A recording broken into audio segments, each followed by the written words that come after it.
Nebuchadnezzar had conquered Jerusalem twice, built the greatest city on earth, and ruled longer than any king in Babylon's history. One afternoon, he walked out onto his own palace roof to admire it all, looking out over towers and gardens no other living ruler could claim, and started bragging out loud about how he'd built it single-handedly. He never finished the sentence. According to the story, before the words were even fully out of his mouth, his mind was already gone, replaced, the text says, with the mind of an animal. For the next 7 years, the most powerful man alive reportedly lived outside like an animal, eating grass, growing claws, sleeping in the dew of his own royal gardens, with nobody left in the empire willing or able to stop it. This part is real, or at least well documented. Nebuchadnezzar II ruled the Neo-Babylonian Empire from 605 to 562 BC, the longest and most dominant reign of Babylon's last great dynasty. Every year of it shows up somewhere in the surviving cuneiform record, which matters a great deal later in this story. He expanded the empire through relentless conquest, most famously capturing Jerusalem in 597 BC and again in 586 BC after a rebellion, destroying Solomon's temple and deporting much of the Jewish population. Remembered ever since as the Babylonian captivity, one of the defining traumas of the entire Hebrew Bible. At home, he rebuilt Babylon into a city the ancient world genuinely marveled at. The towering Ishtar Gate, the ziggurat of Marduk, walls thick enough to be called one of the wonders of the world in their own right, and, according to later tradition, the legendary Hanging Gardens. Though archaeologists still haven't found solid physical proof the gardens ever stood where the legend places them. Among his Jewish exiles in Babylon was a young man named Daniel, kept in the royal court partly because he had a rare, useful talent. He could interpret dreams that terrified everyone else in the palace, including, more than once, the king who'd taken him captive in the first place.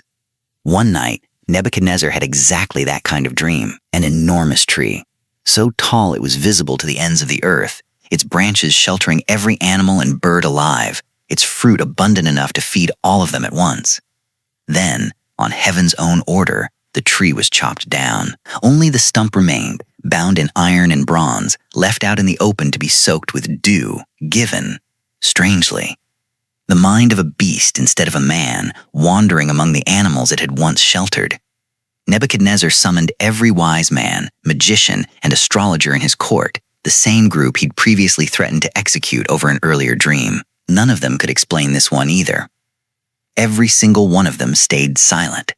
Finally, he called for Daniel, the one advisor in his court whose God had a track record of actually explaining these things correctly. Daniel understood it instantly, and the understanding visibly frightened him. He hesitated for what the text describes as roughly an hour before he spoke, because the tree in the dream, he finally explained, was Nebuchadnezzar himself. The interpretation was blunt, and Daniel clearly wasn't enjoying delivering it to the man who ruled the empire he lived in as an exile. The king would be cut down, driven from human society, and his mind replaced with an animal's for what the text calls 7 times, traditionally read as 7 years. Daniel added one condition, almost as an afterthought. None of this had to happen if the king would humble himself now, of his own accord, rather than be forced into it later.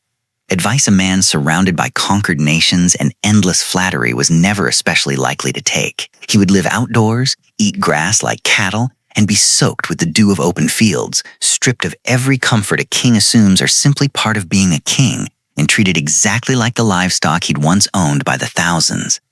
The point of the whole ordeal, Daniel explained, wasn't punishment for its own sake. It was to make Nebuchadnezzar personally understand, in the most literal way imaginable, that ultimate authority over every kingdom on earth belongs to heaven, not to the man temporarily sitting on the throne.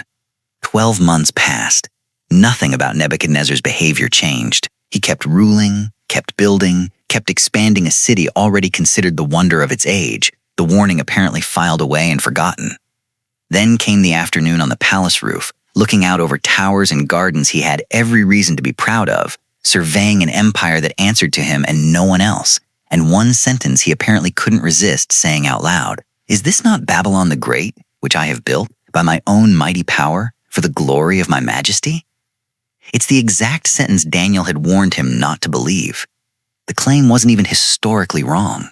Nebuchadnezzar really had built most of it, with real armies, real labor, and real engineering. The problem, according to the story, was the phrase, "by my own mighty power," as if heaven had nothing to do with any of it at all.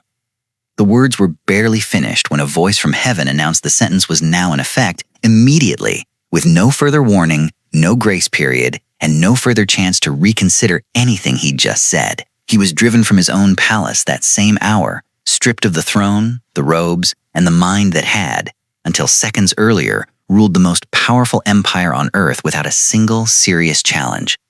This is the part worth sitting with.